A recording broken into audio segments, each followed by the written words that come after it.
Pokemon Scarlet and Violet have introduced an amazing movement system with its sliding mechanics and legendary bicycle. And even before unlocking any new bike abilities, speedrunners can take advantage of some really awesome tech that I'll be showing you all in today's video. The first technique I'd like to cover are lag reduction strategies. Unless you've been living under a rock, you'll know that Scarlet and Violet have been plagued with an immense amount of performance issues since the day of release. So in order to reduce the strain on the game, we take a few notes from GoldenEye speedrunners. Just like GoldenEye runners, we look at the ground as much as we can in order to reduce lag on either walking sections or even biking sections. With the use of the L camera that would normally be used to lock onto wild Pokemon, we can look closer to our character and the bicycle, which brings us inches away from the ground. This L camera trick is also really useful for flying sections, since looking at the sky has the exact same effect as looking at the ground. But this isn't the only technique that saves time from traveling around the world. Power sliding off of ledges is another trick that does as well. Sections like the beginning and end of the game are where power sliding comes in handy, since you don't have access to your bicycle. But the most important use of this slide is the one where you can skip a heavy amount of walking in Area 0.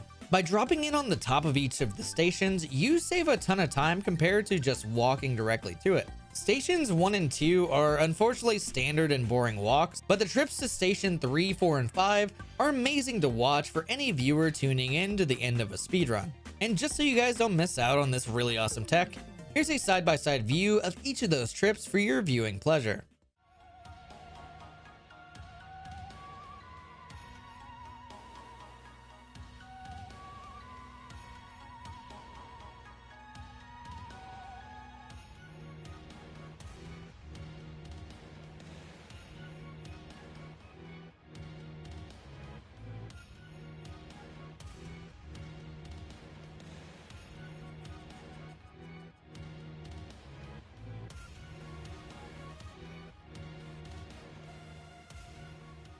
Now, before I move on to the bike tricks, there are a few really cool walking sections I want to mention that mostly involve getting off of the bicycle. One such trick is to grab this rare candy faster than you normally would by teleporting back up to the ledge that you came from.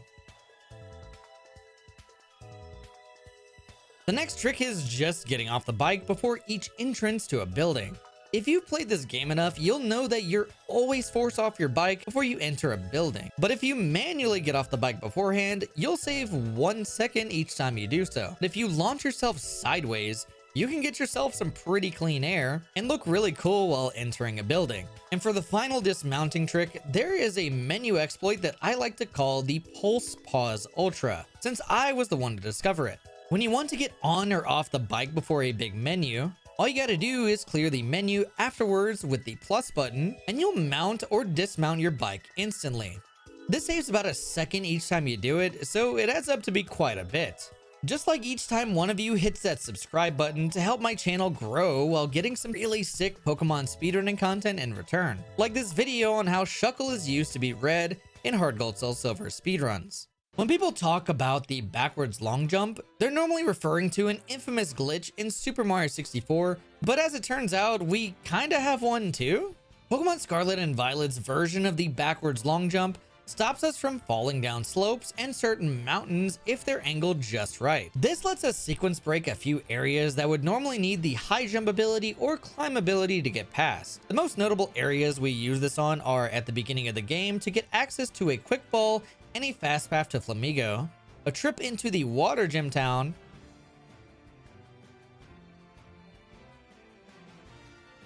and a trip on top of this big rock where you can pick up 3 EXP Candy M's, an EXP Candy L, and access to the all-important Acrobatics TM.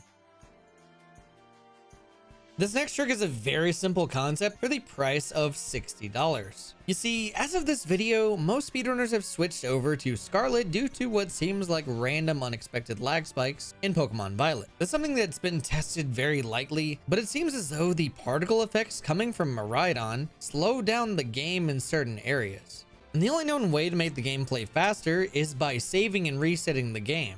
This reset is something speedrunners take advantage of due to what folks have theorized to be a memory leak in the game that is yet to be patched as of this video. But luckily, we only have to do it once per run, and it's usually before the team star sections where lag is at play more than anywhere else. This will also help provide a much more stable experience inside of Area Zero, since it's packed with a ridiculous amount of textures and you're kind of forced to walk there for a very long time. Since we're talking about Area Zero, did you know that the final fight versus Miraidon or Koraidon are almost fully scripted fights? I say almost because you can technically boost its power with an X item. Under normal circumstances, this fight would force you to 1 HP, making you feel like you have no choice but to terrestrialize or heal to win. But with an X item, all you need to do is spam the move with the fast animation, or the one that deals the most damage, and it's a free win.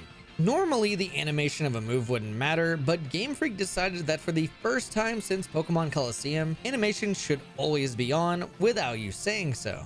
And because of this, using Flamigo becomes one of the best mains for combating this forced time loss, with really fast move animations like low kick and wing attack that only waste 3 to 4 seconds. And while we're on the topic of animations, did you know there's a way to stop the send out animation when using the Let's Go feature? We call this trick Stop and Go, because we literally stop and go in order to skip the animation. It's a very small time save, but one that adds up over time if you can nail it just right. Throughout this entire video, I've been talking a lot about other speed games that have some pretty relatable tricks. And one of those speed games is Ocarina of Time, with its infamous wrong warp that takes you from the first to last boss of the game. We don't have anything as ridiculous as that, but we do have something that's technically classified as a wrong warp.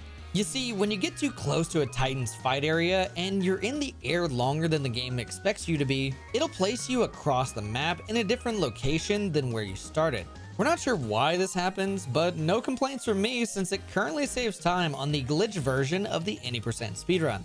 Since we're on the subject of glitch speedruns, there have been quite a few developments on the Super Glide glitch that I talked about in my previous video, and one that you guys can definitely look forward to on my next one. So be sure to subscribe if you guys want to see more Pokemon speedrunning content, and I'll see y'all in the next video.